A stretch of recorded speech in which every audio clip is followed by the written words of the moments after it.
Hey folks, welcome back to the channel. So, have you heard Gartner recently made a massive prediction? By 2026, 80% of software development will use no code, low code platforms. Yes, that's 80%. So, when I first read that, I had to pause and let that sink in. It's a huge shift, especially for indie hackers, bootstrappers, and SaaS builders like us. But here's the thing, this isn't just another trendy buzzword.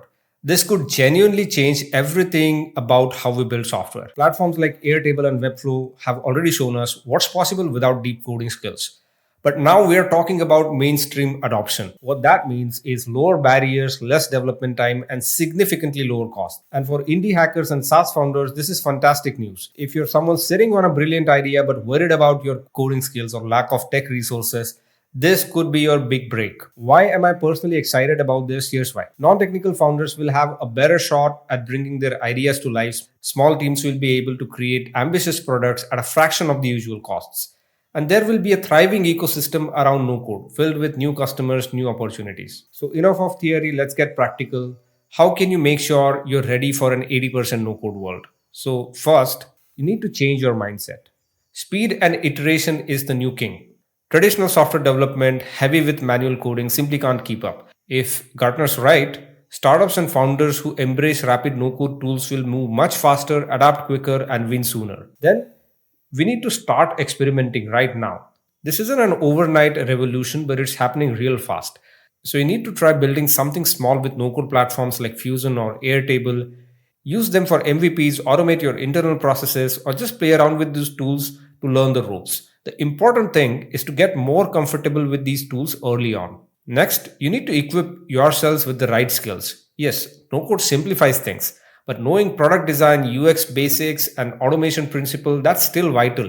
So you need to invest a little time into understanding what no code platforms can and cannot do. That way, you'll always know when you should rely on no code versus when you need to use a custom coded solution. And finally, you need to understand the emerging customer demands. As no code grows, businesses everywhere will look for SaaS products that can integrate smoothly with popular no code tools like Airtable, Webflow, or Fusion. So, is your product ready for those opportunities? So, are there any real life examples of no code tools that have made it big? So, let's look at some. MailChimp started as a no code side project, and today it's a massive success story. Lambda School, now it's Bloom Tech, but Lambda School initially validated their innovative model using no code MVPs. And there are countless other examples of indie hackers, indie makers building successful businesses entirely with no code marketplaces and no code platforms. So you don't need to search far. This shift is happening right before your own eyes. So while you're exploring no code tools, you should definitely look at Fusion. It's specifically built for freelancers and small SaaS teams, making it easy to build everything from CRMs to automation tools without a line of code.